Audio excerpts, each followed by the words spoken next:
মসজিদের ভিতরে পবিত্রতা নষ্ট হয় এমন বেশ কিছু ঘটনা ঘটেছে, এগুলা একজন মুমিন মুসলমান হিসেবে আদৌ আমরা সমর্থন করি না।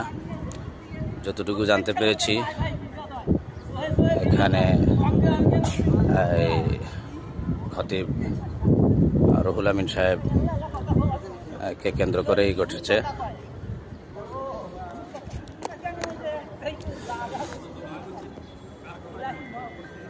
আমরা এই অপ্রীতিকর ঘটনার তীব্র নিন্দা জানাই এবং যারা আসলে এখানে দুষ্কৃতকারী, যারা বিশৃঙ্খলার নীল নকশা বাস্তবায়নে এখানে এসেছিল, সে যে দলেরই হোক তার শাস্তি চাই এবং জাতীয় মসজিদের মতো একটা পবিত্র জায়গা যেন তার এই ঐতিহ্য এবং স্বকীয়তা রক্ষা করতে পারে। বিশেষ করে এ বিষয়ে কার্যত উদ্যোগ গ্রহণ করার জন্য সম্মানিত অন্তর্বর্তীকালীন সরকারের ধর্ম উপদেষ্টা ডক্টর আফম খালেদ হোসেন সাহেবের দৃষ্টি আকর্ষণ করছি। এখন পরিস্থিতি পুরাই শান্ত আছে। আমরা দেখতে পাচ্ছি যে স্বাভাবিকভাবেই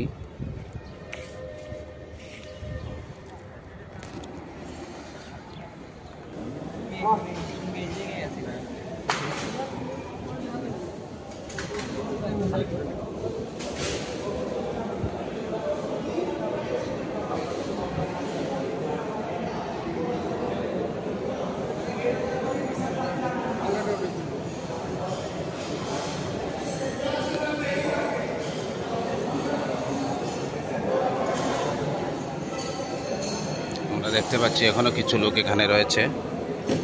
এখানে বিভিন্ন বিষয়ে আলাপ আলোচনা পর্যালোচনা চলতেছে।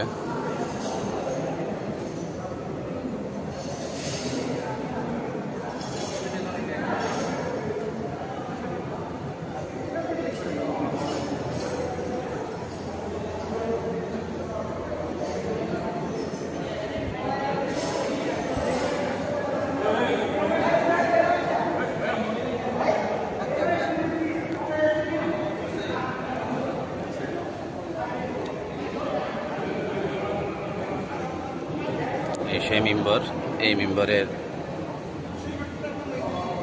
খতিব নিয়ে জটিলতা।